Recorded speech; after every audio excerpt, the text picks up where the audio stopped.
Praise the Lord. നിങ്ങളെ എല്ലാവരെയും blessed മോർണിംഗിലേക്ക് യേശു ക്രിസ്തുവിൻ്റെ നാമത്തിൽ സ്വാഗതം ചെയ്യും.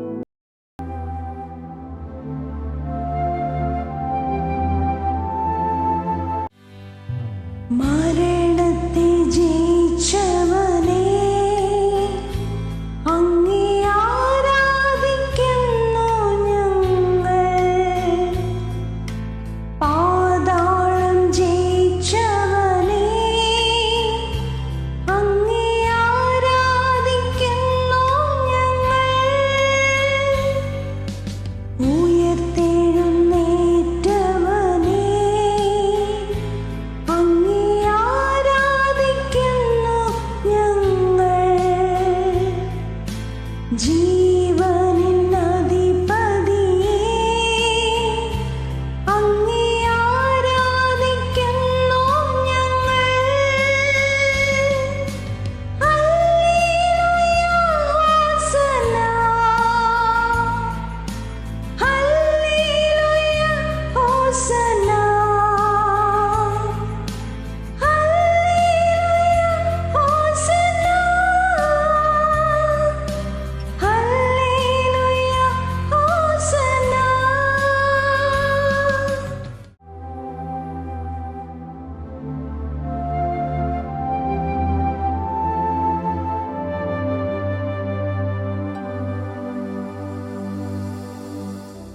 പ്രിയരെ, അനുഗ്രഹിക്കപ്പെട്ട ഒരു പ്രഭാതം കൂടെ നമ്മുടെ ജീവിതത്തിൽ അനുവദിച്ചു തന്ന വലിയവനായ ദൈവത്തെ നമുക്ക് ഒരുമിച്ച് ചേർന്ന് നന്ദി പറയാം. എത്ര പേർ പറയും, ഞാൻ നിന്നതല്ല എൻ്റെ ദൈവം നടത്തിയതാണ്? ഒന്നുകൂടെ പറഞ്ഞു കഴിഞ്ഞാൽ 2025 ജാനുവരി മാസം 3-ാം തീയതി വരെയും എന്നെയും എൻ്റെ കുടുംബത്തെയും കണ്ണിലെ കൃഷ്ണമണി പോലെ സൂക്ഷിക്കുകയും വിടുവിക്കുകയും ചെയ്ത വലിയവനായ ദൈവത്തിന് നന്ദി പറഞ്ഞുകൊണ്ട് ഈ പ്രഭാത ചിന്തയിലേക്ക് നമുക്ക് ഒരുമിച്ച് അടുത്തു വരാം. അർഹതയില്ലാത്ത സ്ഥാനത്തേക്ക് ഉയർത്തുന്ന ദൈവം. പ്രിയരെ, പ്രാരംഭവാക്യത്തിലേക്ക് എസ്തേറിന്റെ പുസ്തകം 2-ാം അധ്യായം അതിൻ്റെ 17-ാമത്തെ വാക്യം. രാജാവ് എസ്തേറിനെ സകല സ്ത്രീകളെക്കാളും അധികം സ്നേഹിച്ചു.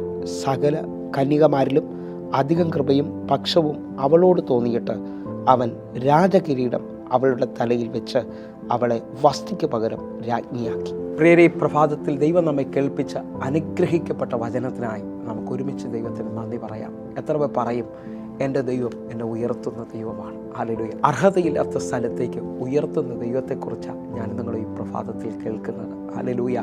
നിങ്ങളുടെ സാഹചര്യം ഇന്ന് ഒരുപക്ഷെ മുമ്പോട്ട് പോകാൻ കഴിയാത്തതായിരിക്കാം. ഇനി ഒരു വഴിയില്ല എന്ന് പറഞ്ഞുകൊണ്ടായിരിക്കാം.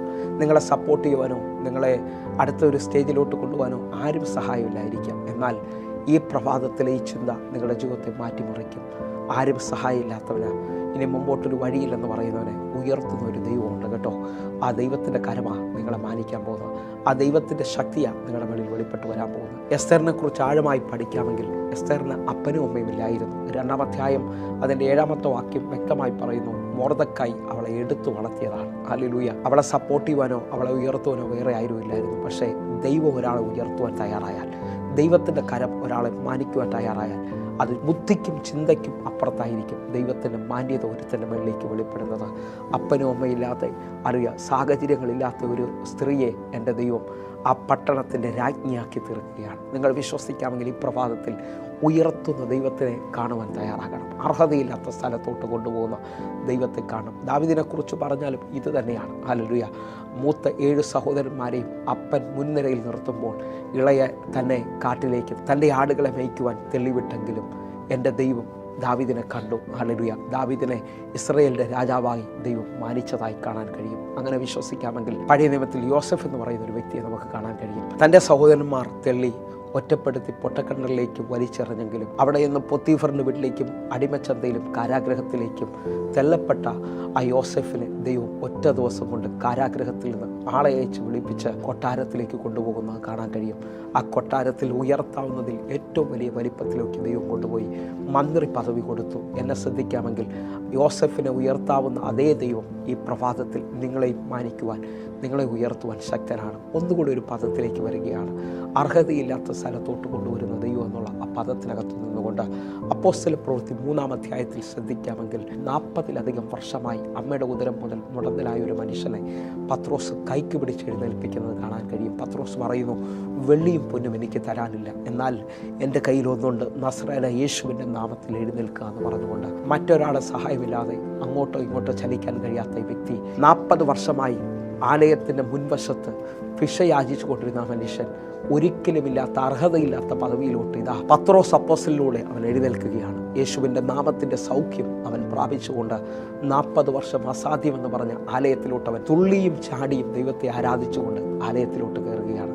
നിങ്ങളുടെ ജീവിതത്തിൽ ഇതുവരെയും അസാധ്യമെന്ന് പറഞ്ഞത് ഈ പ്രഭാത സന്ദേശം നടന്നുകൊണ്ടിരിക്കുമ്പോൾ നിങ്ങൾക്ക് സാധ്യമായി തീരാൻ പോവുകയാണ്. ഹല്ലേലൂയ. അപ്പോസ്തല പ്രവൃത്തി 3-ാം അധ്യായം അതിൻ്റെ 8-9 വാക്യങ്ങൾ നമുക്ക് ഒരുമിച്ചൊന്ന് വായിക്കാം. നടന്നും തുള്ളിയും ദൈവത്തെ പുകഴ്ത്തിയും കൊണ്ട് അവരുടെ കൂടെ ദേവാലയത്തിലേക്ക് കടന്നു. 9-ാമത്തെ വാക്യം, അവൻ നടക്കുന്നതും ദൈവത്തെ പുകഴ്ത്തുന്നതും ജനമൊക്കെയും കണ്ടു. 10-ാമത്തെ വാക്യം, ഇവൻ സുന്ദരമെന്ന ദേവാലയ ഗോപുരത്തിൽ ഭിക്ഷ യാചിച്ചുകൊണ്ട് ഇരുന്നവൻ എന്ന് അറിഞ്ഞ് അവന് സംഭവിച്ചതിനെക്കുറിച്ച് വിസ്മയവും പരിഭ്രമവും നിറഞ്ഞവരായി തീർന്നു. എന്നെ ശ്രദ്ധിക്കുന്നവരെ, അവൻ്റെ ജീവിതത്തിൽ നടന്നത് കണ്ട് ദേശം മുഴുവൻ ആശ്ചര്യപ്പെടുകയാണ്. അതിൻ്റെ 11-ാമത്തെ വാക്യം കൂടെ നമുക്ക് ഒരുമിച്ചൊന്ന് വായിക്കാം. അവൻ പത്രോസിനോടും യോഹന്നാനോടും ചേർന്ന് നിൽക്കുമ്പോൾ ജനമെല്ലാം വിസ്മയം പൂട്ടു. ശലോമോന്റെ എന്നു പേരുള്ള മണ്ഡപത്തിൽ അവരുടെ അടുക്കലേക്ക് ഓടിക്കൂടി. ഈ വാക്യം വായിക്കുമ്പോൾ ആഴം തിരിച്ചറിയും.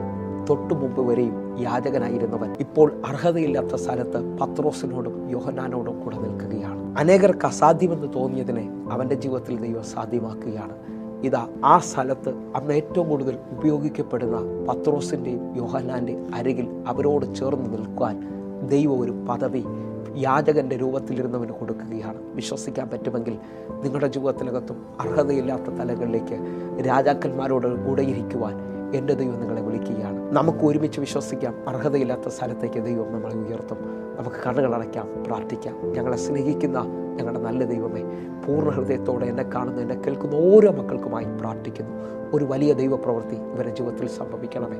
ദൈവം ഇവരെ ഉയർത്തണമേ, ദൈവം ഇവരെ മാനിക്കണമേ എന്ന് പ്രാർത്ഥിക്കുന്നു. കർത്താവേ, ഇന്ന് തന്നെ ചില വിടുതലുകൾ സംഭവിക്കണം. യേശുവിൻ നാമത്തിൽ പ്രാർത്ഥിക്കുന്നു, കേൾക്കണം പിതാവേ. ആമേൻ.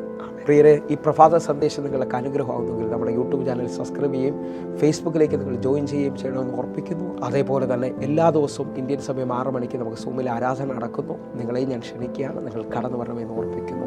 എങ്കിൽ അടുത്ത ദിവസം കാണുമ്പോഴേയും സ്വർഗ്ഗത്തിലെ ദൈവങ്ങളെ കാക്കുമാറാകട്ടെ. God bless you. ആമേൻ. ആമേൻ.